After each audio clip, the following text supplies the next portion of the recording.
Hello everyone. ये video आपके legal history के यूनिट 2 के third topic new plan of 1774 पे बना हुआ है।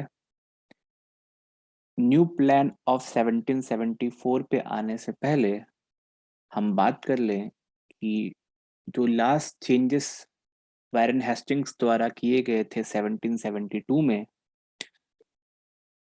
बंगाल, बिहार और उड़ीसा की जुडिशियल एडमिनिस्ट्रेशन में, उसमें क्या ऐसा डिफेक्ट्स था जिस वजह से 2 साल बाद ही एक नया प्लान लाने की ज़रूरत पड़ी।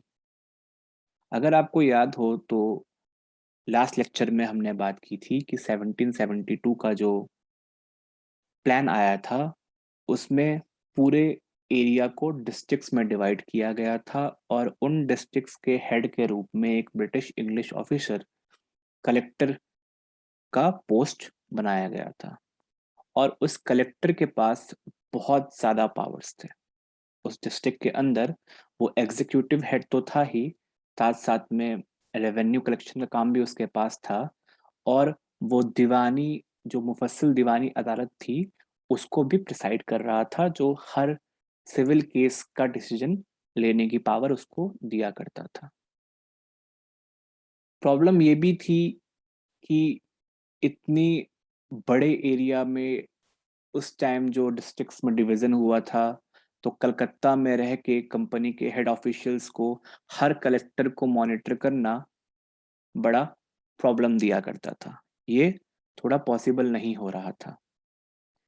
चांसेस ये भी थी कि प्रॉपर सुपरविज़न की कमी की वजह से कलेक्टर अपने एरिया में निरंकुश बन जाए, टायरेंट बन जाए और इसीलिए कंपनी को ये डर सता रहा था कि शायद अपने अपने डिस्ट्रिक्ट्स में जो कलेक्टर काम कर रहे हैं वो अपनी पोजीशन, अपनी अथॉरिटी का गलत इस्तेमाल कर सकते हैं।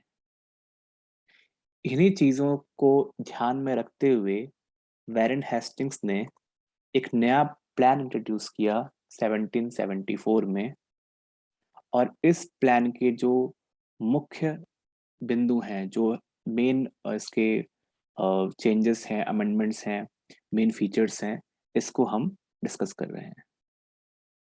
जो पहला मेन फीचर है इस प्लान का, वो ये है कि जो पूरा प्रोविंस था बंगाल, बिहार और उड़ीसा का, इसको वारेन हेस्टिंग्स ने 6 डिविजन्स में डिवाइड कर दिया और इन 6 डिविजन्स के जो डिविजनल हेडक्वार्टर थे वो थे कलकत्ता, बर्दवान, मुर्शिदाबाद, दीनापुर, ढाका और पटना में। इन डिविजन्स में एक स्मॉल काउंसिल हुआ करती थी जिसमें 4 या 5 कंपनी के अंग्रेज सर्वेंट अपॉइंट किए जाते थे। इन काउंसिल्स को नाम दिया गया था provincial council, the provincial council, और इसका मेन काम था उस डिवीजन में रेवेन्यू कलेक्शन को मॉनिटर करना, उसको एग्जीक्यूट करना, उसको सुपरवाइज करना। इन डिविजन्स के अंदर कुछ डिस्ट्रिक्ट्स हुआ करते थे और इन डिस्ट्रिक्ट्स के अंदर अब एक नया पद बनाया गया, एक नए इंडियन ऑफिसर को अपॉइंट करने के लिए, जिसे नाम दिया गया दीवान या फिर आमिल। ये पद, ये जो पोस्ट था, ये कलेक्टर को रिप्लेस करने के लिए बनाया गया था। तो अब आप देखते हैं कि जो काम पहले कलेक्टर के द्वारा किया जा रहा था, अब एक इंडियन ऑफिसर अमील और दीवान के द्वारा ये काम किया जा रहा है।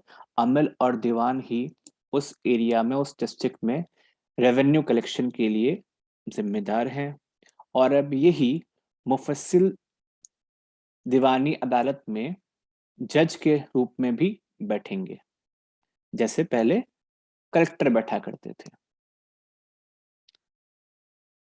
अब डिविजनल हेडक्वार्टर का काम क्या है? तो डिविजनल हेडक्वार्टर जो पूरी प्रोविंशियल काउंसिल के जो कोर्ट्स हैं, उनसे कोई अपील अगर आ रही है तो वो डिविजनल हेडक्वार्टर के पास आएगी, और डिविजनल हेडक्वार्टर अब सबसे बड़ा उनके लिए कोर्ट ऑफ अपील बन के सामने आया था।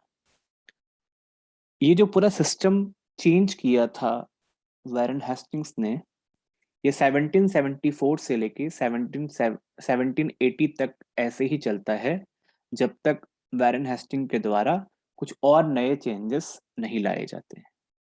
तो 1780 में फिर क्या चेंजेस आए, ये हम देखेंगे अगले वीडियो में। Thank you.